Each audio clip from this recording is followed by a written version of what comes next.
Good morning, Don. Welcome to the Primary Production Select Committee. Thank you so much for your time. You can take your submission as having been read. Very grateful for it. Don, if you'd be obliging to leave us a small moment at the end of your submission to answer any questions that my committee members will almost certainly have for you, that would be great. Right. Look, well, thank you, Mr. Chairman, and thank you, members of the committee, for giving me this chance this morning. A bit of history. I've been studying this sort of stuff since the mid-80s, when farm forestry first talked about carbon trading, and I was a farm forester and a farmer in southern New Zealand.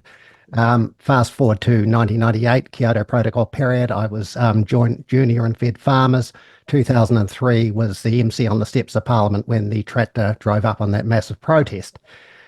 Left Fed Farmers as the national president in 2011 and realised I hadn't got to the bottom of this issue. And only in recent years have I taken an even greater interest and realised that the whole concept of the biogenic methane, let alone methane or nitrous oxide or CO2, has been built on some very shaky ground. And so it's my prognosis that New Zealand has been a little duped, or significantly duped, as have many other players in the world. And I want to tell you why. I've got 3 key points. Effectively, I learned in recent years that physics is the eminent discipline required to understand climate potential in terms of warming or cooling. I learned also that the IPCC's global warming potential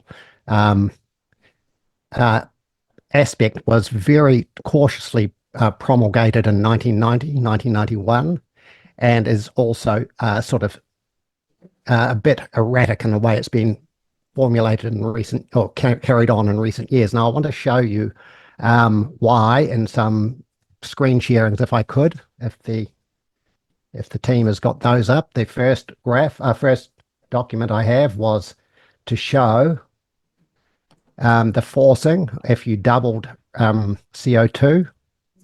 I'm just getting there now by the look of it. Yes. Oh, that's okay. We'll go to that one. That's fine. But before that, there was a, that's the expanded view. You have no HCH4 in the green line. You have what we have now in the black line. You double it, which is unlikely for at least another 360 years if you extrapolate it out, and you hardly see a difference. And going to the next, if we could, it's about absorption bands. I'm sure some of you have seen this, but is it coming? Anyway, we'll just perhaps not have that. Sorry, Don, it hasn't actually come through. Right. Okay, well, the last one then is around why GWP isn't well founded. Now, this is the key for me. Aside from physics being the eminent discipline that seems to have been overlooked in a lot of these discussions, what I learned was that the IPCC has, in its modelling, used dry air, each gas in isolation in dry air. That is not, that's the one before. We need to go to the next one now because I'm running out of time. This is the key for me. When I learned that the IPCC used each modelling based on each gas tested for its warming potential in isolation rather than in a real and mixed atmosphere, I knew that the deck of cards was about to fall, or should fall. And even when you have GWP star concepts that are now being talked about, and that the IPCC and AR6 talks about how the effect of methane has been overstated by a factor of 3 or 4, I would posit that the effect of methane in a real and mixed atmosphere has been overstated by almost 100%, because the effect of methane in a warming sense, or a cooling sense for that matter, is so irrelevant, it's almost immeasurable. It's so small. And yet society hasn't been told that. And I've learned this by my own investigations over time. And why does that? I've listened to a lot of submissions this morning that sort of suggest that everything is farmers not doing anything. Well, I'd have to say that if you read the media for the last 30 years, or you listen to Radio New Zealand for the last 30 years, and you listen to rural media and read it, no one will tell the story. And you've got to ask yourselves why. And that's what I'm doing today. So look, as a last statement, I'd say I applaud this amendment bill. It's a baby step. It's a first step. But may I encourage the Parliament to adopt it and get to the real nub of this and let farmers get on with farming. Very quickly, Don, I've got a question then to go straight across to Steve Abel. What was the CO2 level parts per million in the pre-Cambrian period and what is it today? Do you know that? Not 100%, but it was a lot less than today. And well, sorry, no, I don't know the pre-Cambrian No, it was a lot more. It was 4,000. It was 4,000 parts per Right. million. We're And currently, 426 parts per million of CO2 currently? About 420. And as everyone's worried about it coming up from 280, as you have just alluded to, Mr. Chairman, there is no big risk to the world with the expansion of CO2 either.